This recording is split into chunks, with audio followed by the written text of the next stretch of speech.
Oi, gente, tudo bem? Espero que esteja tudo bem aí com vocês. Meu nome é Igor, sou ex-professor de Biologia e estudante do curso de Desenho Industrial da Universidade Federal Fluminense. Essa é a nossa segunda aula do mini curso Design para Não Designers, Utilização de Materiais Descartados na Produção de Design Regenerativo, Artístico e Criativo na Baixada Fluminense, fomentado pelo Governo do Estado do Rio de Janeiro, a Secretaria de Estado de Cultura e Economia Criativa do Rio de Janeiro e pelo edital Cultura Presente nas Redes 2. Bom, nessa segunda aula, a gente vai abordar as questões que relacionam o design e o meio ambiente, passando por um pouquinho por dados sobre descarte de resíduos no mundo, além das suas categorizações, e entender o que são esses resíduos e qual é o papel do design regenerativo no contexto ambiental. A partir do conceito de design regenerativo, a gente vai ver um pouquinho sobre materiais e técnicas simples de produção física e gráfica, com a utilização de materiais e equipamentos que temos em casa mesmo, com o objetivo de tentar ressignificar o nosso olhar a respeito dos resíduos que produzimos. Bom, para entender a relação entre design e meio ambiente e tratar das questões sobre materiais e técnicas para a produção de um produto, primeiro a gente precisa entender as consequências desses produtos no mundo. Todos os produtos eles são feitos de matéria, né? Ou seja, de acordo com o dicionário de Oxford, matéria é qualquer substância que possui massa, seja no estado sólido, no líquido ou no gasoso. Mas aqui, na aula, nós focaremos no estado sólido apenas. Voltando um pouquinho na história, a gente sabe que a partir da Revolução Industrial, né, as indústrias foram ganhando cada vez mais poder de produção, né, com a chegada das máquinas nas fábricas, e a partir disso, as indústrias e os fabricantes, eles conseguiram reduzir bastante o tempo, absurdamente, o tempo, e aumentar o ritmo de produção, né, fazendo com que se produzisse mais e mais produtos a cada minuto, né, de cada dia, de uma forma bem mais eficiente do que o processo de produção que era usado antes, que era o processo de produção manufaturada, né? Em que a produção de produto dependia da força de trabalho dos operários, feita de uma forma mais manual, muitas vezes de forma artesanal mesmo, usando apenas alguns equipamentos de apoio. E nós, como pessoas, consumimos mais e mais produtos a cada dia, né? De uma caneta ao corpo, a um copo. Nós, como pessoas, consumimos mais e mais produtos a cada dia, né? De uma caneta a um copo descartável, da folha de papel até as roupas da moda. Se tem produtos sendo produzidos no mundo todos os dias, nós estamos consumindo também todos os dias, porque isso é um ciclo. E após a compra de um produto e depois do seu uso, seja esse uso de curto ou de longo prazo, né, porque depende do produto, chega uma hora em que aquele produto ele não é mais útil para a gente, né? Seja por desinteresse nosso ou por algum desgaste do produto, enfim. É, de qualquer forma, o principal e mais comum destino desse produto que a gente vai descartar, que não temos mais interesse, que não é mais útil para a gente, é a lixeira. A questão quando jogamos o produto fora, a gente está criando um resíduo sólido, que é comumente chamado de lixo, né? E segundo a Política Nacional de Resíduos Sólidos brasileira, todo material, substância, objeto de qualquer tipo descartado a partir de atividades humanas é considerado um resíduo sólido. Então, para ser considerado um resíduo sólido, tem que ser um objeto advindo de atividades humanas, sendo descartado. Então, basicamente, tudo que usamos e jogamos fora é considerado um resíduo sólido. Quando a gente trata de resíduos sólidos, a gente pode classificá-los em 5 categorias, que são industriais, hospitalares, sólidos urbanos, construção civil e nucleares. Os resíduos industriais são aqueles que são descartados durante ou pós a produção de um produto que é fabricado industrialmente. Então, aqui podem ser cinzas, óleos, ácidos, plástico, papel, fibras, borracha, metal, vidro, cerâmica, enfim. Todo tipo de produto descartado pelas indústrias. Já os resíduos hospitalares, eles são aqueles que possuem algum tipo de resíduo infectante, químico, radioativo, perfurante ou cortante, como agulhas, lâminas usadas, né, agulhas usadas, frascos de remédio e tal.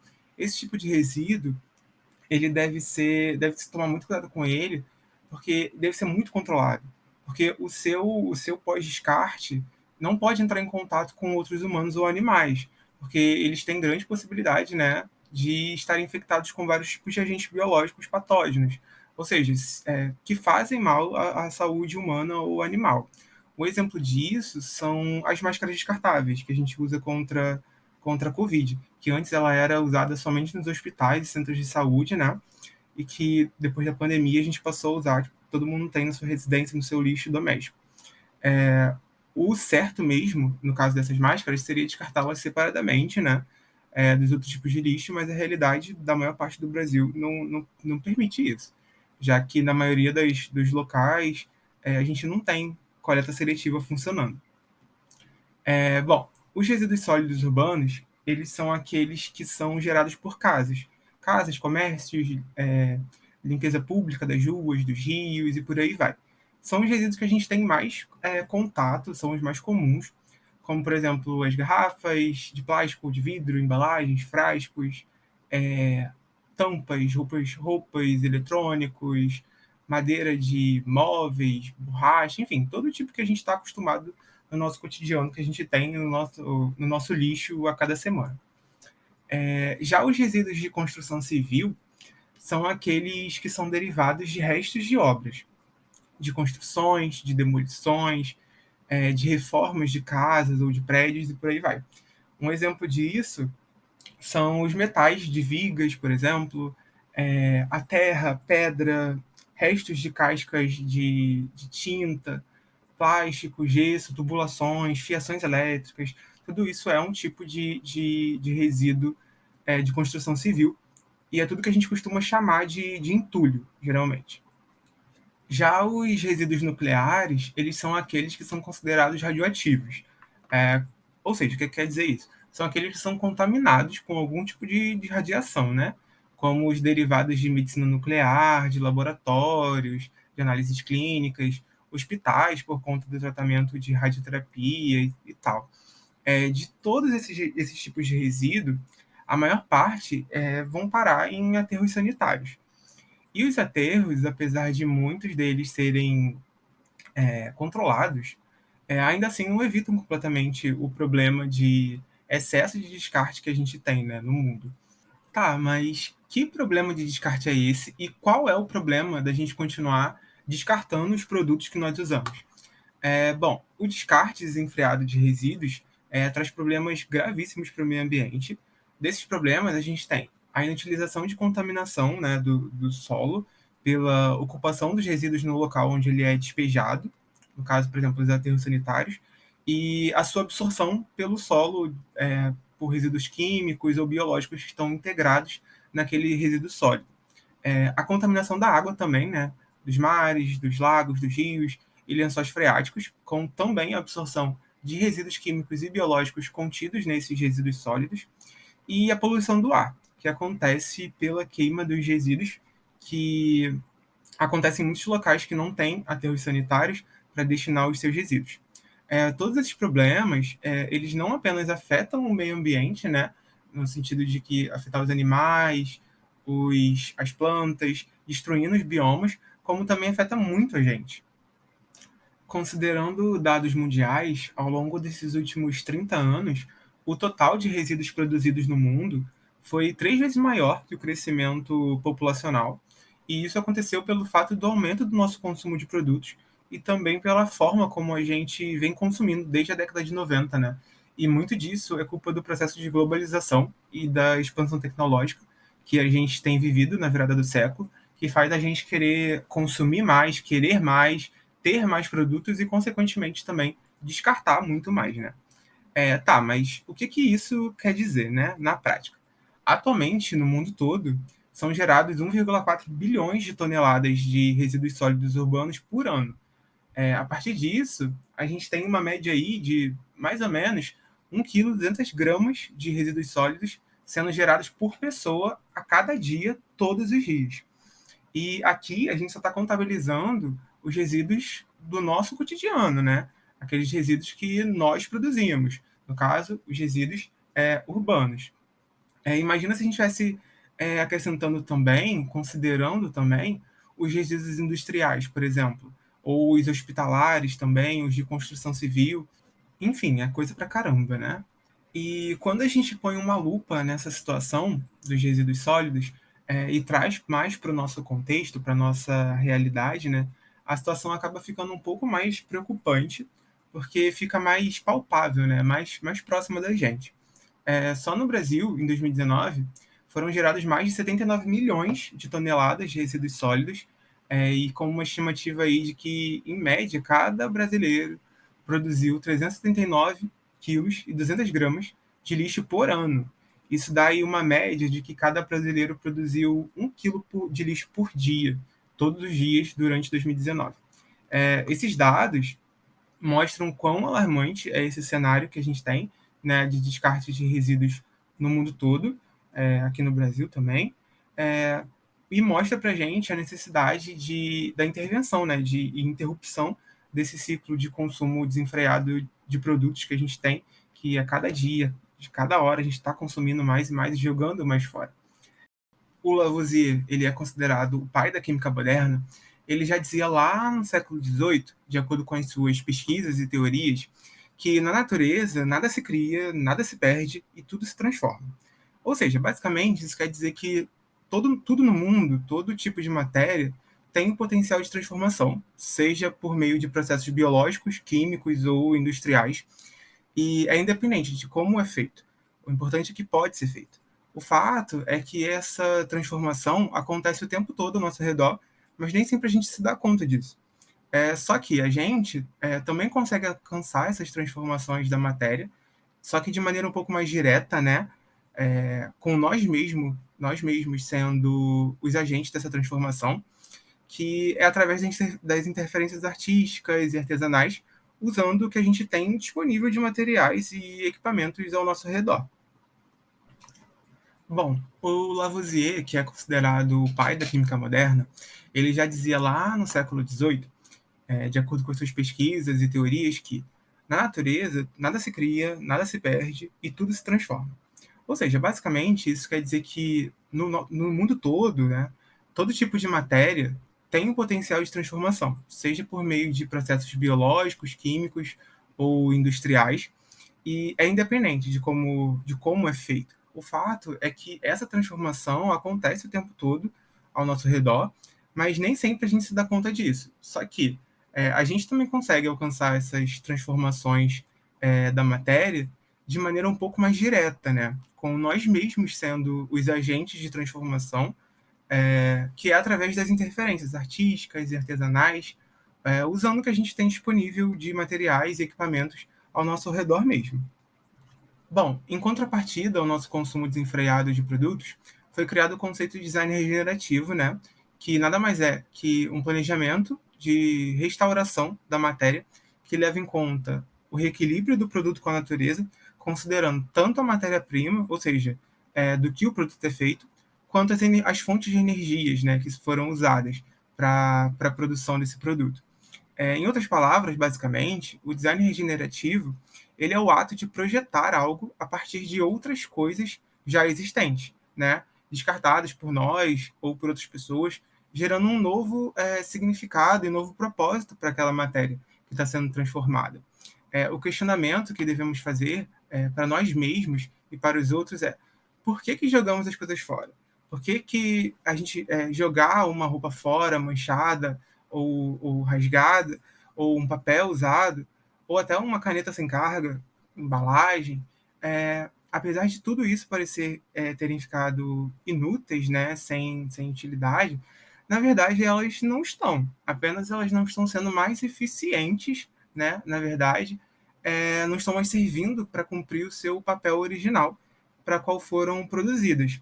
Então, quando a gente fala de design regenerativo, a gente está falando de transformação, né? De transformação da matéria, de regeneração da matéria. Bom, como eu já disse lá na primeira aula, o design ele nos cerca a todo momento, ele está em absolutamente tudo que nós fazemos e em qualquer objeto, né, do nosso dia a dia. Então, quando a gente fala em fazer design, essas possibilidades são absolutamente incontáveis. Eu destaquei aqui alguns objetos com design feito a partir de materiais reaproveitados, né, de descarte, só que com um toque mais artístico, mais artesanal. Mas todos eles foram feitos visando não apenas a estética, mas também a funcionalidade, né? E pondo em prática o conceito de design regenerativo, que é a transformação da matéria, né, a partir do seu descarte. A primeira categoria que eu queria dar destaque é para a área de mobiliário.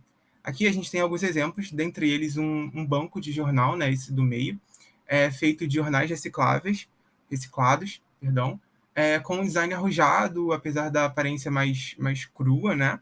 O uso dos jornais de mistura aleatória de cores e textura deixou a estética muito interessante, transitando entre aí um rústico e um sofisticado, super útil para o dia a dia, super bonito. Tem também uma cadeira de tecido, né? Na verdade, várias cadeiras de tecido, interessantíssimas, porque elas foram feitas com roupas descartadas, como material de base, né, para elas. Elas foram feitas usando um molde e aplicação de resina, para endurecer o tecido no formato de uma cadeira mesmo, dando estrutura e estabilidade para ela ser usada, né, para alguém conseguir sentar nelas e ser útil. Um ponto muito interessante delas é que cada unidade é única, porque cada uma é feita com roupas descartadas diferentes, né? Então, como foram descartadas, a gente tem uma variedade muito maior de peças do que quando a gente vai comprar em loja, que são várias peças de uma mesma. A segunda categoria que eu trouxe aqui é a de utilitários. Utilitários são todos os objetos do dia a dia que a gente precisa para desempenhar alguma atividade, seja uma bolsa para carregar objetos que usamos, ou uma luminária para iluminar o ambiente, né? O primeiro utilitário de destaque aqui são esses tijolos, que foram criados pelo mesmo designer que criou os bancos de jornais reciclados, e também foram feitos de jornais reciclados, esses tijolos, né? Misturados com um material aglutinante para dar uma aderência e resistência para o uso nas construções, né? E ser útil para sua função.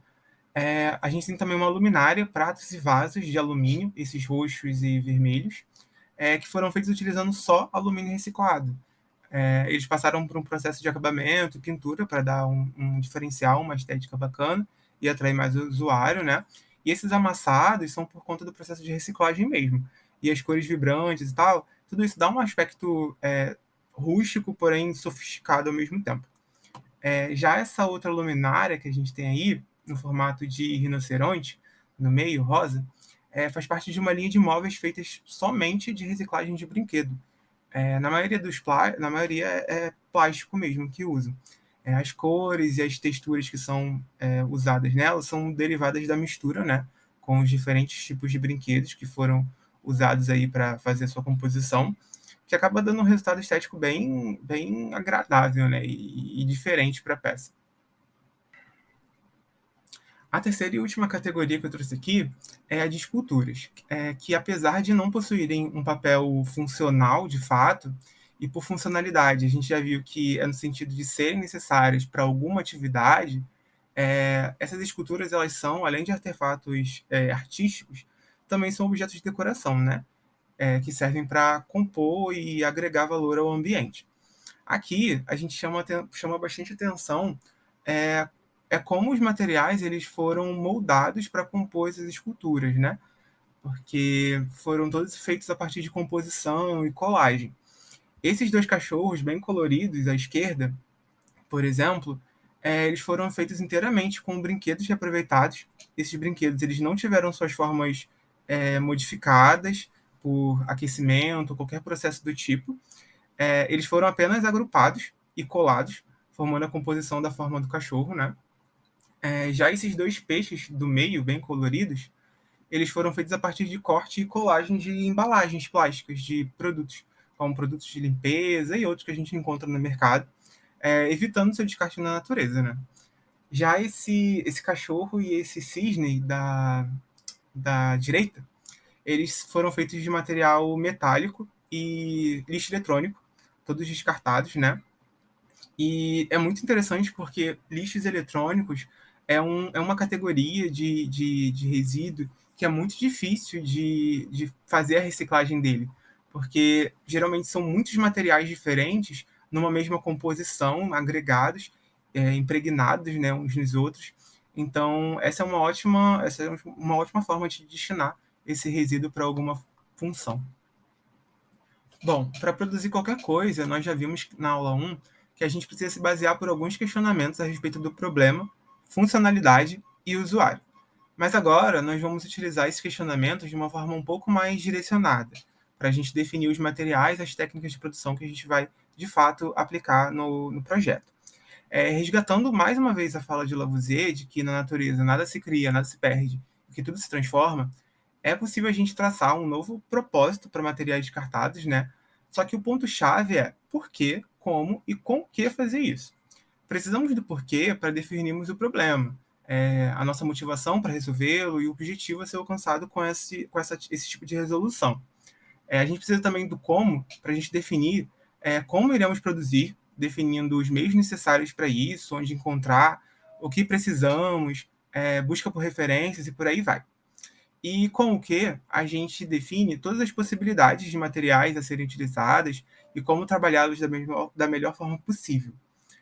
A gente só consegue definir os materiais e as técnicas para a produção de uma maneira mais eficaz e coerente com a nossa proposta depois de passar por esses questionamentos anteriores, né? Caso contrário, a gente acaba projetando com algum tipo de falha, seja na funcionalidade ou até mesmo na estética. O importante, no final, é o projeto fazer sentido para você ou para o usuário, para quem você pretende atingir com esse tipo de projeto. Dentro da categoria de resíduos urbanos, sendo os que a gente tem o maior contato, né, em nosso cotidiano, os mais comuns são o orgânico, papel, papelão, plástico e texto. Objetos desses tipos de materiais, mesmo quando não são mais usados, eles não precisam ser necessariamente descartados, né? Todos eles, cada um com a sua particularidade, têm um potencial para reaproveitamento e regeneração. Agora, a gente vai ver alguns exemplos de materiais e técnicas empregados em seu reaproveitamento e regeneração para objetos utilitários ou para fins de decoração. Para isso, a gente vai usar algumas referências de produtos encontrados na internet e passo a passo no YouTube. E todos esses vídeos do YouTube, todos esses tutoriais de passo a passo, eu vou deixar nas referências na descrição do vídeo, para que vocês possam assisti-los depois na íntegra, de acordo com o interesse de cada um mesmo. A respeito dos resíduos orgânicos, eles são qualquer material de origem biológica, ou seja, animal, vegetal ou até fungo, como restos de alimentos, folhas de árvores, qualquer planta, semente, por aí vai. É basicamente qualquer resíduo que passa pelo processo de decomposição natural, já que é orgânico, né? Aqui a gente tem dois exemplos: o coco, que é uma fruta, e a cana-de-açúcar, que é uma planta do tipo gramínea. Ambos têm potencial de serem usados para fins utilitários ou até decorativos, dependendo da técnica empregada de produção e objetivo de quem está produzindo. Bom, uma possibilidade para o coco é usar a sua casca para fazer uma tigela, né, um bol, usando apenas recursos naturais e fáceis para se encontrar em casa mesmo. Seguindo a sequência de imagens, primeiro a gente deve passar uma navalha ou lâmina por toda a sua casca para tirar todos os fiapos, as fibras externas presas na casca. Depois, tem que marcar o coco delimitando a área onde será cortado. Na imagem de exemplo aí, a segunda, está sendo marcado o centro, mas varia dependendo do tamanho para a tigela que você quer. Com a marcação feita, é só usar uma serrinha, aquelas serrinhas de mão, manual, para pré-cortar a casca, chegando até a polpa do coco.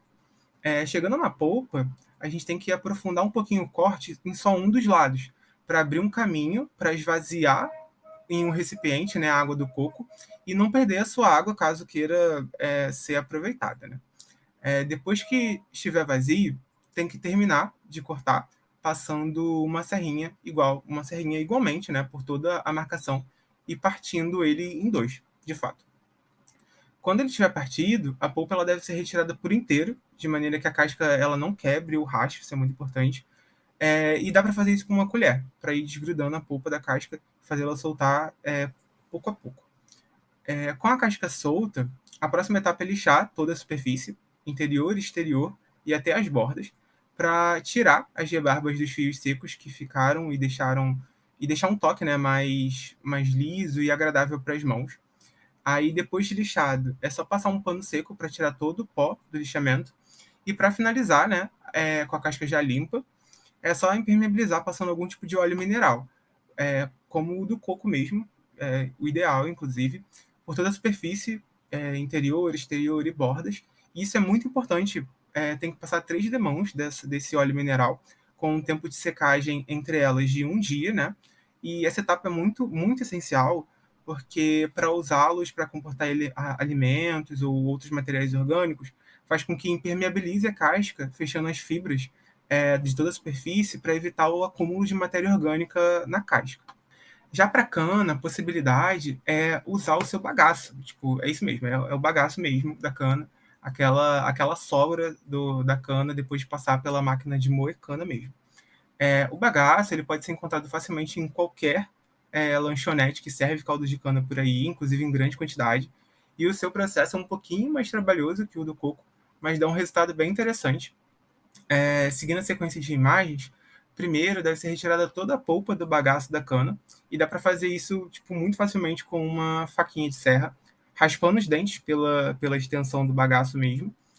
Depois de soltar o bagaço, a polpa ela deve passar por um processo de cozimento, deixando ela ferver por alguns minutos. E esse cozimento é muito importante para tirar o máximo possível do açúcar que está presente ainda naquela polpa, né? Para evitar a sua fermentação depois do objeto já estar pronto e proliferar fungos e por aí vai. Depois de fervido e lavado, deve ser triturado no liquidificador ou processador para alcançar um aspecto de grão bem, bem, bem fininho. Quanto mais fino ficar, melhor o resultado final. Com a polpa já em grãos, ela deve ser posta para secar no sol por algumas horas, até que toda a água evapore e fique totalmente seca, tipo, bem sequinha mesmo. Durante a secagem, é necessária a preparação de uma cola para servir de aglutinante, né, para fazer a massa.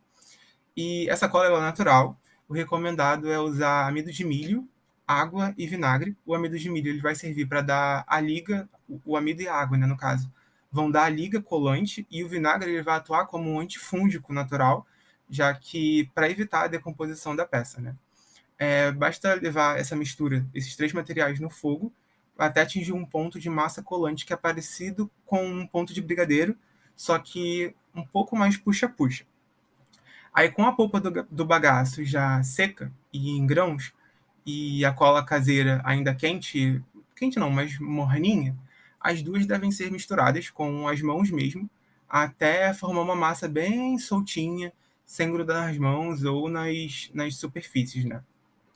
Com a massa pronta, tem que pegar algum recipiente para servir de molde, embrulhar com alguma sobra de plástico, papel manteiga ou vegetal e ir moldando de acordo com a forma do recipiente, né? Como se estivesse cobrindo uma forma com uma massa de empadão, é muito parecido.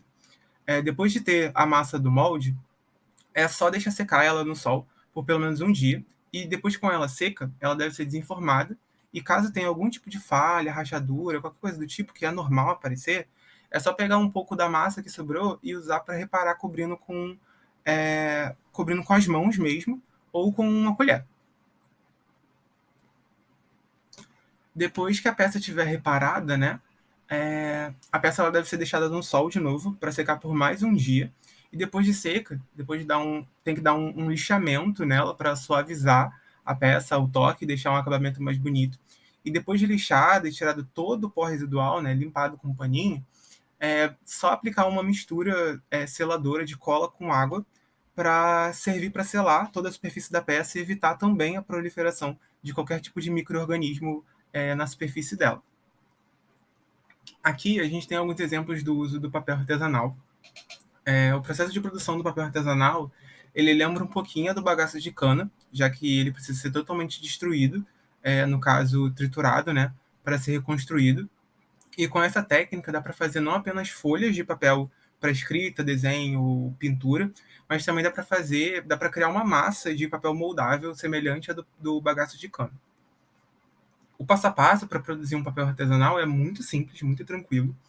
Seguindo a sequência de imagens, primeiro a gente deve picar o papel em pedaços pequenos, e qualquer papel serve, revista, jornal, papéis impressos, qualquer coisa. Depois, todos os pedaços picados eles devem ser despejados num recipiente e coberto por água mesmo, toda a superfície por água, e deixado de molho por pelo menos 3 dias, para que esse papel ele amoleça o suficiente para que todas as suas fibras elas se desfaçam, elas se desconectem-se uma das outras. Com o papel ele já bem mole, né, pelo tempo que ele ficou de molho na água, ele deve ser despejado aos poucos num liquidificador ou no processador, porque daí tem que acrescentar um pouquinho de água, né, para facilitar, e daí vai ter todo o seu processamento e a quebra total das fibras do papel, até que vire uma massa bem disforme, bem líquida, bem dissolvida na água. Depois de processado, é só despejar todo esse papel e água triturados numa massa em um recipiente grande, o suficiente para o tamanho, né, do conteúdo que você produziu. E você tem que acrescentar pelo menos 10 centímetros de volume de água a mais, que é para diluir bem essa massa de papel nesse recipiente maior. Para a próxima etapa, aí já é necessário já um uso de algo para conformar a peneira, conformar e peneirar a massa do papel, né? Como se fosse uma peneira, mas não no formato de peneira. O mais comum nesses casos é usar uma moldura de madeira, podendo ser aquelas de quadros antigos ou até uma peneira grande e plana. O importante mesmo é a moldura ela ser recoberta por algum material telado, como um tecido de tule e tal, para escoar toda a água e secar mais rapidamente, né, o conteúdo do papel. Isso é muito importante, tem que se atentar ao formato desse quadro, né, desse material telado. Porque o papel, no final, o resultado, ele vai assumir o mesmo formato. Então, se você fizer numa moldura redonda, como se fosse um bastidor de bordado, ele vai ficar redondo. Se você fizer num quadrado, vai ficar quadrado. Então, é muito importante se atentar ao formato. A moldura da tela, ela deve ser submergida mesmo na água, no recipiente, né? E trazida à superfície com leves sacudidinhas, batidinhas mesmo, para conformar a massa de papel, aquela massa disforme dissolvida na água. Então, vai ser conformada na superfície desse material telado. Aí depois, tem que deixar secando no sol ou na sombra mesmo, por pelo menos um dia. E aí, depois de seco, é que a gente vai poder desenformar o papel com cuidado da tela, puxando ele bem gentilmente para ele não rasgar, né? E não estragar o material, o trabalho que teve para fazer.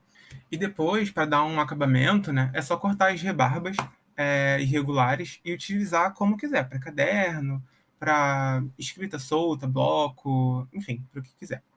Já no caso da criação de vasos ou formas mais esculturais, é só criar uma massa de papel, ou seja, é papel machê mesmo, misturando esse papel triturado com uma cola, cola branca comum, formando uma massa mais maleável do papel, que é perfeito para tomar qualquer forma de diferentes tipos de objetos, como vasos, máscaras ou até mesmo a cúpula de uma luminária ou abajur. É muito parecido com uma argila, por exemplo, ou a massa do bagaço de cana. Você pode moldar e conformar como você quiser. Bom, para resíduos da indústria têxtil, né, são várias as possibilidades, né? Tecidos, no geral, eles são materiais muito versáteis, são facilmente adaptáveis para diferentes tipos de projeto. E para encontrá-los, basta procurar por roupas esquecidas no armário, ou mesmo em bazares, brechós, o que você tiver mais acesso aí. Um dos tecidos mais descartados no mundo é o jeans, por conta da popularização do seu uso, né, em calças jeans, que são consideradas peças básicas em qualquer guarda-roupa moderno. E absolutamente qualquer parte de uma calça jeans ela pode ser usada, do botão até a costura da barra. Aí tem bolsas, tigelas, porta-trecos, quadros, tudo pode ser feito com jeans. No caso, a gente tem exemplos de eco bags, né, feitas com calças jeans, florzinhas decorativas, uma tigela, um, como é o nome disso? Avental, um avental de oficina ou de cozinha e um porta-objetos, né, um organizador de objetos. Bom, essas ecobags, elas têm um design bem simples, mas muito bonito, né? São simples, versáteis, elas foram feitas inteiramente de jeans. Uma delas, inclusive, aproveitando um dos bolsos traseiros, né, na parte frontal dela. Outro objeto bem interessante é esse painel organizador aí, à direita, que ele é inteiramente feito de jeans também.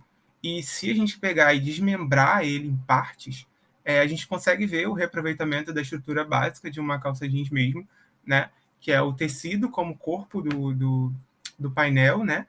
E os bolsos são formados pelos bolsos das próprias calças, né? Intactos. Eles só foram cortados aí, costurados ou colados, né? Ainda tem o cós, formando a moldura de todo o painel, que é bem interessante. O cós e os passadores de cinto, inclusive. Já essa tigela aí, apesar de ser uma utilização bem diferente, né, do convencional, já que a gente está falando de um tecido, né, ainda assim ela é muito interessante pela questão da moldagem e da estruturação do jeans, né, para se adequar ao formato útil de uma tigela. E bom, para fazer essa tigela, é, a gente só precisa de alguns pedaços de jeans, cola branca e água. O jeans é a matéria de base, né? A cola branca ela vai entrar como um aglutinante, impermeabilizante e estruturante para o tecido. E seguindo esse passo a passo aí, bem simplificado, o primeiro a se fazer é cortar a peça jeans em retalhos pequenos, com um formato que você achar melhor para conformar no molde que você está usando. O importante é cortar em retalhos para a gente ter uma maleabilidade na colagem. O segundo passo é conseguir algo para servir de molde, né? Podendo ser o que você tiver em casa. Pode ser alguma tigela, alguma coisa de plástico, preferencialmente, porque é impermeabilizável, né? E você pode também usar um plástico como impermeabilizante, como usado lá na tigela de bagaço de cana. É, Além disso, o terceiro passo tem que ser repetido algumas vezes, que é passar cola branca diluída em um pouco de água num pedaço, num daqueles retalhos de jeans que você cortou, e aplicar no molde conformado, né? Pedaço por pedaço, formando o formato do molde mesmo, e contrapondo retalho por retalho, até ela dar uma estrutura para a tigela. Esse processo de aplicação dos retalhos uns sobre os outros, eles têm que ser feitos no mínimo aí umas 3 vezes, porque quanto mais duro você quiser a tigela, quanto mais resistente você quiser, então mais camadas você tem que aplicar. Após todas essas camadas coladas, né, a gente tem que aplicar aí pelo menos uma demão de cola diluída para a gente ter uma proteção a mais, uma impermeabilização extra, né? E depois é só deixar secar por um tempo, por um dia pelo menos, e depois é só desenformar e está pronto para o uso. O que você pode fazer também, é, se for preciso, cortar as rebarbas com uma tesoura comum mesmo, e aparar, e depois dar uma leve lixadinha, que é para dar um último acabamento. Bom, quanto aos resíduos plásticos, que ele é um dos mais desperdiçados, né, do mundo, mesmo com todo o potencial que ele tem, como eles são usados em massa em qualquer produto que consumimos, é bem fácil da gente encontrar esse material descartado aí. As embalagens dos produtos, elas são as principais responsáveis, né, pela presença desse material no lixo de toda a residência do mundo, então é bem fácil de se encontrar. Aqui a gente tem alguns exemplos de produtos feitos com tampinhas de garrafa e embalagens plásticas de alimentos, como bolos, marmitas e tal. A gente tem essa tábua de carne feita totalmente de tampinhas de garrafa, a partir do processo de derretimento e moldagem dessa massa plástica, né, obtida através das tampinhas, sendo um produto um pouquinho mais completo para se produzir em casa, né, um pouquinho mais complexo por causa do seu processo de produção, porque tem que aquecer, tem que moldar, conformar com uma, uma planadora e tal. Precisam de ferramentas mais específicas, então ele é um pouquinho mais difícil, mas é muito maneiro. Além dessa tábua, a gente tem esses chaveiros de embalagens de marmitex também.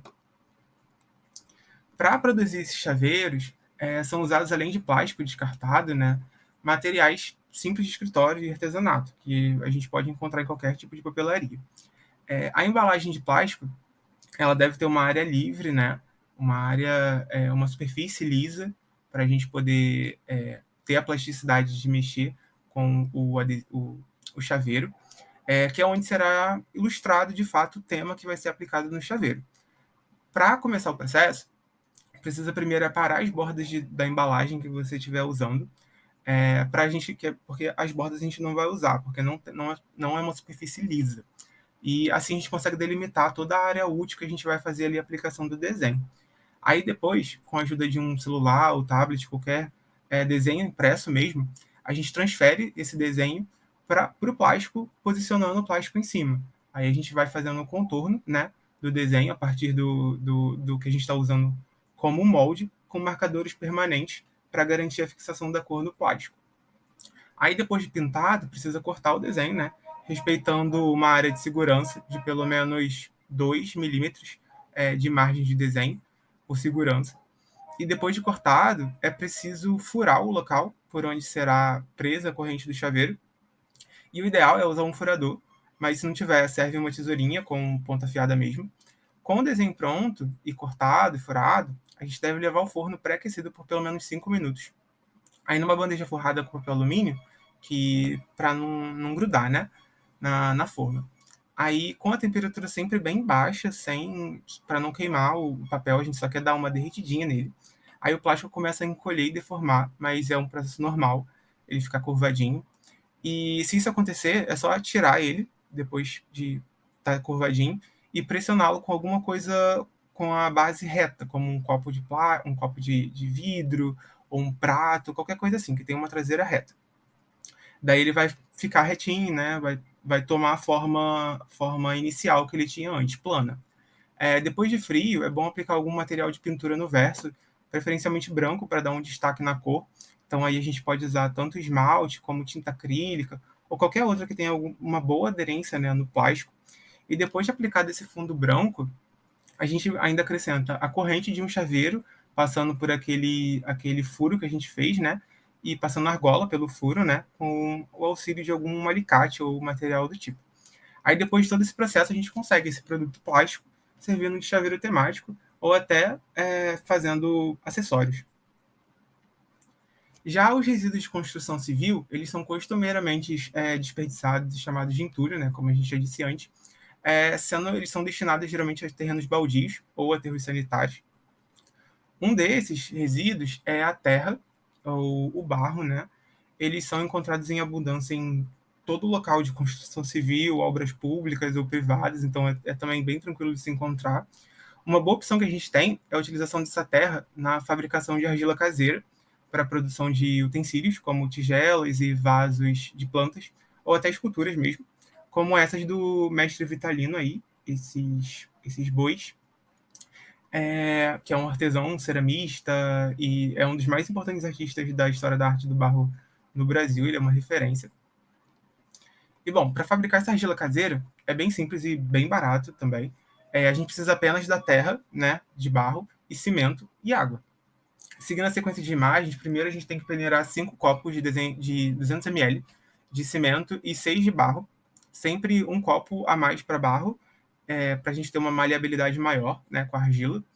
E para tirar as pedras e deixar um acabamento mais fino. Então a gente tem que peneirar tudo isso para ficar tudo bem fininho e facilitar a nossa moldagem.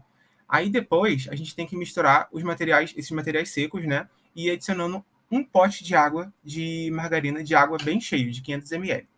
Aí com o cimento, a terra e a água misturadas, com as mãos mesmo, tudo feito com a mão, amassado e tal, até dar o ponto de soltar tanto do recipiente quanto da sua mão.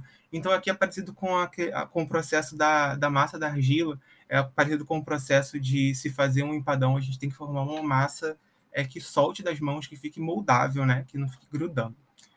Aí a gente precisa ter uma superfície limpa, lisa e forrada com plástico para abrir a massa, né? E ela não grudar. Então qualquer coisa serve. O ideal é usar algum objeto cilíndrico para a gente poder abrir a massa, fazendo com que ele fique bem uniforme, né, quando aberto na superfície. E dá para usar uma garrafa, um rolo, qualquer objeto cilíndrico que você tiver aí. Aí na imagem de referência foi usada uma garrafa de vidro, né, besuntada de óleo, que é para esse cilindro não grudar na massa. E é importantíssimo, muito importante mesmo, que a massa, ela aberta na superfície, ela tenha pelo menos, no mínimo, 1,5 cm de espessura, porque essa espessura ela vai garantir a resistência e a estrutura do objeto durante o uso no dia a dia. Até porque, durante o processo de secagem, a argila ela costuma perder um pouco de volume por causa da perda de água, né? Então, tem que ter aí pelo menos essa espessura. Aí, com a massa já aberta, tem que fazer alguns cortes horizontais e verticais, formando um padrão xadrez, porque assim aí fica mais fácil de conformar essa massa cortada no formato do molde. Aí a massa ela vai sendo aplicada no molde de pedacinho em pedacinho, sempre uma sobre um pouquinho da outra, que é para se conformar melhor, como se fosse um empadão numa forma mesmo, como as anteriores. Acabamento das bordas, só preciso pegar uma faca velha e passar nas bordas, como se estivesse cortando as rebabas da massa mesmo, para deixar a superfície da borda mais uniforme. Aí depois de tirar o excesso, com a mesma faca a gente pega, molha e passa de novo nas bordas para deixar uma superfície mais lisinha. Depois a gente tem que deixar secando na sombra, só na sombra, por pelo menos 1 hora, para ganhar um pouco de perda da umidade, né? E a gente ganhar mais resistência. Aí depois é só pegar um pedaço de espuma, ou esponja, ou material do tipo, molhar e passar em toda a superfície da tigela, tanto em cima quanto dentro, para a gente ter uma superfície mais lisinha, para ganhar um acabamento mais lisinho. Aí com ela bem lisinha, a gente tem que deixar secando de novo na sombra, né? Só que agora por pelo menos um dia. E é muito importante que seja na sombra, porque quando a peça de argila ela é posta no sol, com o excesso do calor direto sobre ela, corre risco de rachar e quebrar. Então, sempre na sombra. Aí, depois de ter sido deixado estar secando na sombra por um dia, a gente deve desenformar com bastante cuidado, né? Porque a parte interna dela, a parte externa dela, ainda pode estar um pouco úmida pelo contato com o molde. Então, a gente tem que tirar com bastante cuidado. E a gente vai perceber algumas marcas do plástico que foi usado para forrar o molde. Aí é só passar um pouco da massa da argila que sobrou, com um pouquinho diluída, né? Um pouquinho em água, para ficar um pouco mais pastosa e passar por toda a superfície da parte externa para poder cobrir todos os defeitos, as rachaduras, qualquer marca que tenha ficado. A gente pode usar tanto uma esponja quanto as mãos mesmo, mas o recomendado é usar uma esponja em toda a parte externa e vai deixar ela toda bem lisinha. Aí depois, quando tiver todos esses erros corrigidinhos, é só deixar secando por mais um dia na sombra e com a peça seca, é só lixar com uma lixa de 150 até 220, mais ou menos, para ganhar uma superfície mais suave, né? Mais agradável esteticamente, além de deixar um toque bem mais suave, mais bonito. Aí todo esse processo, né, com a argila natural, argila artesanal, ele pode ser usado não apenas para a produção de material utilitário, como nesse exemplo, mas também para esculturas, né, sendo uma massa bem versátil, barata e muito acessível, né, e é só conformá-la usando um molde ou até modelando na mão mesmo, para alcançar formas mais orgânicas e não padronizadas, que são geralmente o caso de esculturas, né. Bom, a gente já passou por alguns materiais, alguns processos. Agora, a respeito de algumas técnicas simples que a gente pode usar para estampar os produtos, né, seja qualquer tipo de produto utilitário ou até gráfico, como um cartaz, a primeira técnica que a gente vai ver é a técnica de xilogravura. Xilogravura, ela significa gravura em madeira, né? Ou seja, uma gravura conseguida a partir do talho na madeira, muito usado por artistas visuais através dos séculos, inclusive a Faiga, o Lívio, Abramo e o Barbosa Leite, que a gente viu lá na aula 1. É preciso uma madeira tipo para ser a matriz, né, já que é talho em madeira, de preferência macia, mas ela pode ser um MDF comum, se for o que vocês tiverem aí, que é o mais encontrado e o mais barato, né? Além disso, também é bom que a gente tenha papel carbono para transferir o desenho para madeira, ou desenhar diretamente, e goivas ou formões, que são ferramentas de talhar a madeira. A gente tem que, no processo da xilogravura, para a gente criar, a gente tem que criar vincos que formam o desenho na madeira, como se estivesse escavando. Com o desenho já talhado, aí a gente só tem que limpar os caminhos, né, com o auxílio de algum tipo de material com cerdas, e com o auxílio de um rolinho de borracha ou até um de espuma, dependendo de como está o seu talho, a gente passar a tinta sobre toda essa superfície que foi que está ressaltada, né, dos talhos, e posicionar esse material, essa madeira entintado sobre um papel branco ou um tecido, na verdade de qualquer cor, né? Não precisa ser branco, e a gente consegue imprimir de fato o desenho. O mais interessante dessa técnica é a gente poder imprimir tanto a versão positiva, no caso das linhas, quanto a versão negativa, que seria o preenchimento do desenho, e dependendo do talho, né, para caso, de acordo com o que você quer no momento. No caso que a gente tem aí na tela de exemplo, foi usado para imprimir a parte positiva do desenho, porque foi impresso as linhas, né? Na verdade, positivo e negativo, porque tem as linhas e tem também o preenchimento ali sem as linhas na área do cabelo. Outro ponto muito interessante dessa técnica é que ela permite a reprodução de incontáveis gravuras, né, como se fosse uma impressora, só que uma impressora rústica. É só a gente usar a matriz de madeira e sair imprimindo várias e várias versões, como se fosse um carimbo. Dá para imprimir infinitamente quantas quiser. Bom, a mesma técnica da estilogravura ela pode ser feita aplicando outros materiais.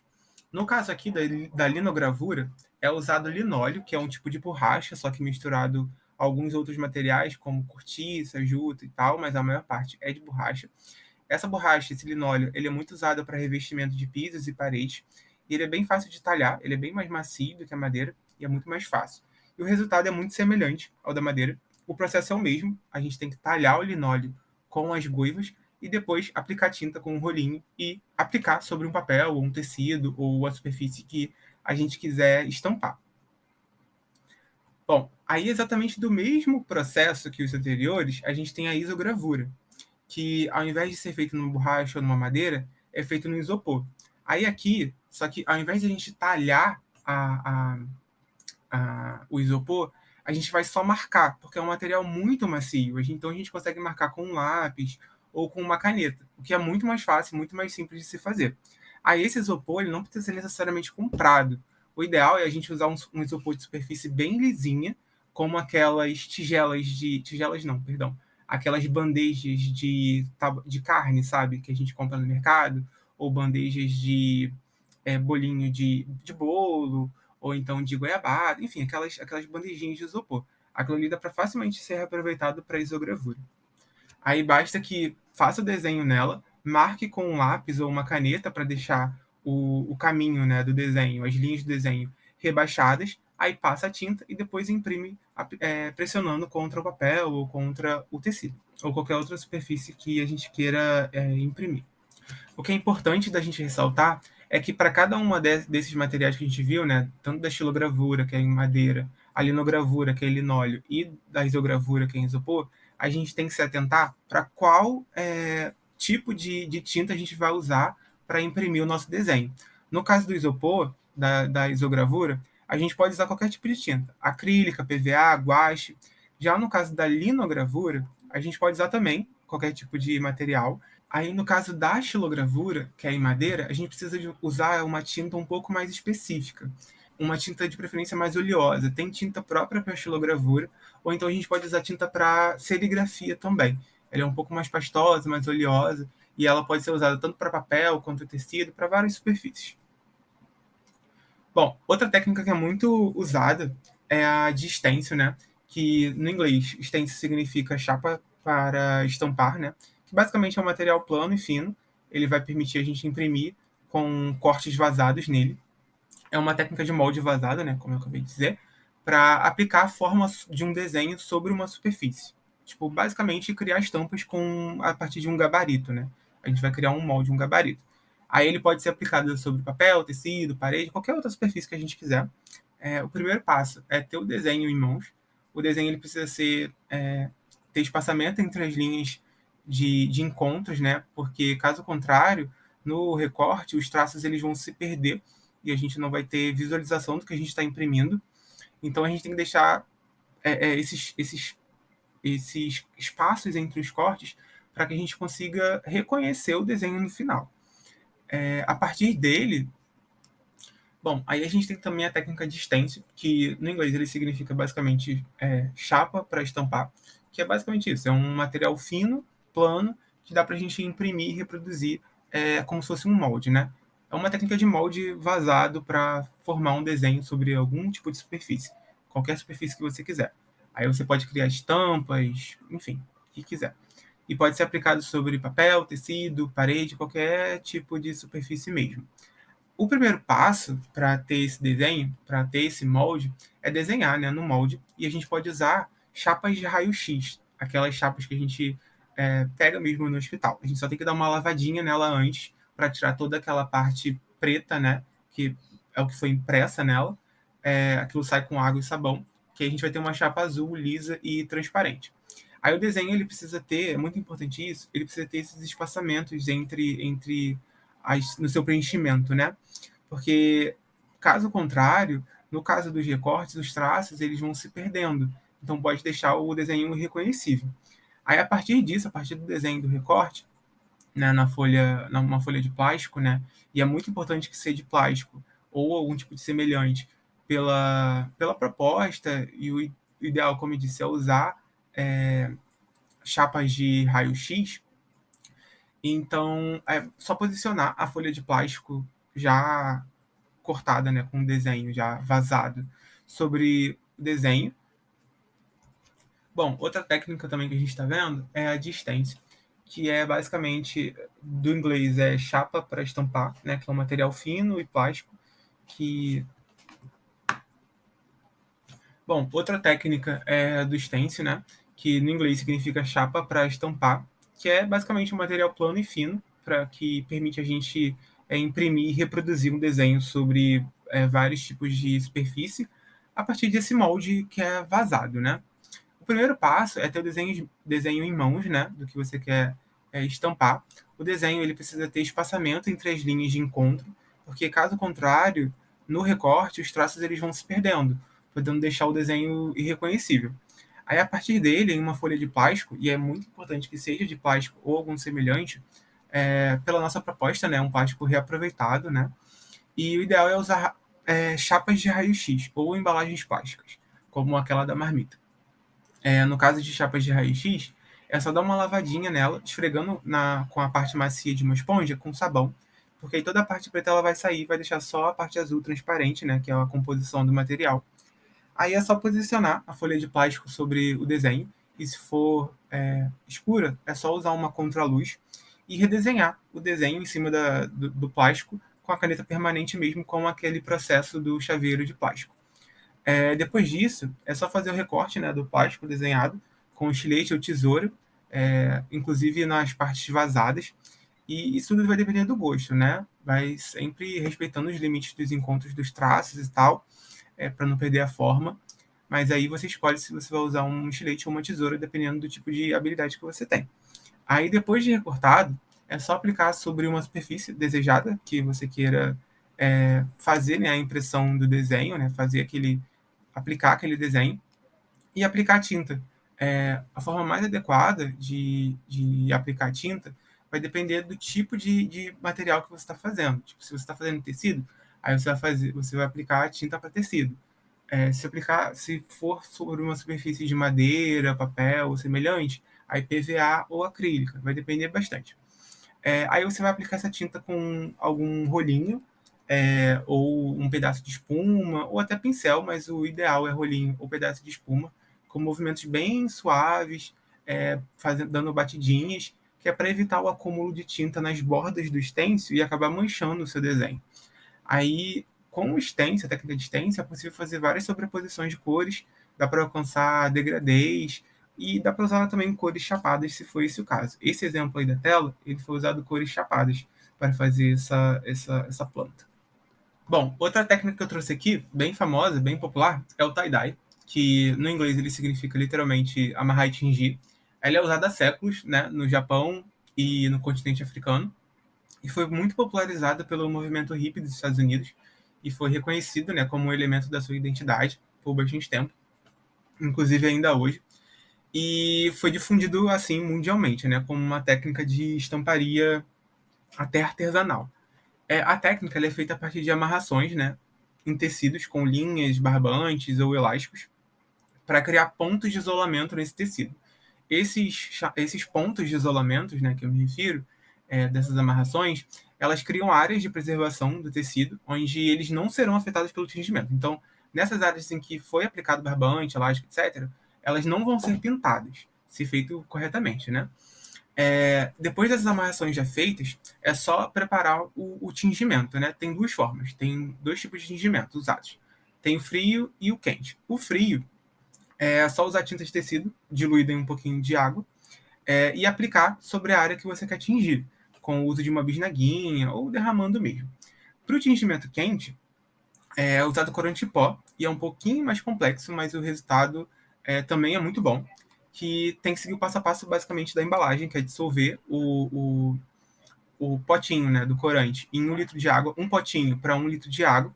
E é muito importante ser água quente para dissolver e para mergulhar a peça, porque a água quente ela vai abrir os poros do tecido e vai fazer com que o corante ele pegue muito mais no tecido do que uma água em temperatura normal. É, caso você queira fazer uma peça muito grande, o ideal é que você dobre ou triplique a receita, dependendo do tamanho da peça, que é para poder ter bastante cor aí fixada, né?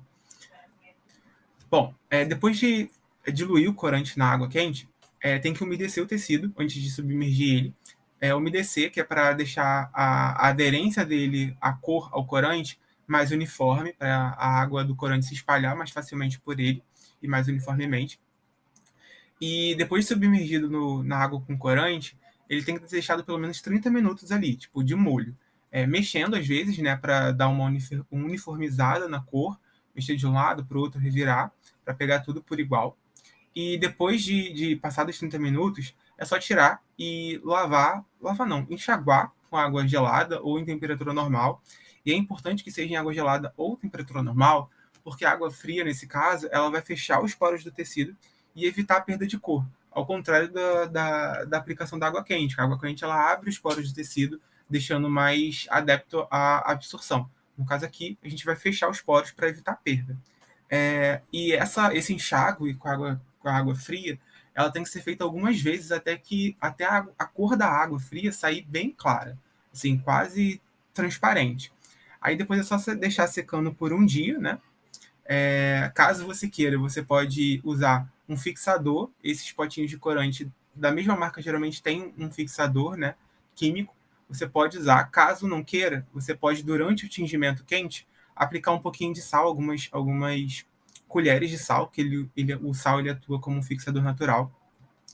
Aí, bom, depois da peça já seca, passado um dia a peça já seca, ela já está pronta para uso, mas se você quiser, você pode primeiro lavar ela, né? Um processo de lavagem comum com sabão.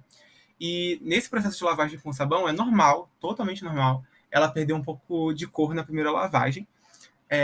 Bom, nessa técnica também é possível fazer com roupas escuras, né? Só que é só a gente substituir o corante, né, as tintas, por água sanitária. Daí é o mesmo processo simples. Você faz as amarrações onde você não quer que a água sanitária pegue e você aplica água sanitária e a água sanitária vai pegar em toda a área que não foi amarrada, né, ou marcada. Daí é só deixar agir aí por uns 30 minutos, de 30 minutos a 1 hora, mais ou menos, depende muito da intensidade da cor que você quer alcançar, né, do quão claro você quer. E depois é só lavar normalmente. Aí sim você lava com sabão normal. E, bom, todas as técnicas que foram apresentadas aqui, elas têm um potencial de uso na produção de produtos, seja de forma estrutural, ou seja, na composição, né, para compor a estrutura do produto a partir de algum material existente, como o uso do bagaço de cana ou argila, cadeira, vasos, etc., para objetos utilitários ou decorativos, o uso das sobras de jeans para bolsas, enfim, para o que for, quanto para acabamentos estéticos, né, que vão dar um acabamento gráfico na peça, né, agregando um valor e servindo como um plus mesmo para atrair o usuário, como as técnicas de impressão, estamparia, como a de estilo, lino, isogravura, stencil, tie-dye, ou até mesmo desenho, ilustração à mão livre, né, fazendo você mesmo ali na hora, no feeling, lembrando das questões de atrelar sempre a funcionalidade e estética ao produto, né? Para ser tanto útil quanto esteticamente agradável e atrair o usuário. Mesmo que esse usuário seja você mesmo, né? Você tem que ser atraído pelo próprio produto que você está produzindo. O importante nesse caso é aproveitar mesmo os próprios recursos e habilidades que cada um tem para desenvolver um produto final simples, bacana, que atenda aos problemas e necessidades que vocês achem válidos de serem resolvidos, né? E, bom, aqui a gente chega no final da nossa segunda aula. Como dito anteriormente, essa aula tinha o objetivo de trazer conceitos e referências para a gente chegar num entendimento mais democrático sobre o impacto dos produtos no mundo e o que a gente pode fazer, como a gente pode agir para diminuir esses impactos do nosso consumo, né, através dessas técnicas e materiais aplicados ao design regenerativo. É isso. Até a nossa próxima aula, onde a gente vai tratar das questões acerca do planejamento de um projeto de fato. E é isso. Um abraço e até lá, gente.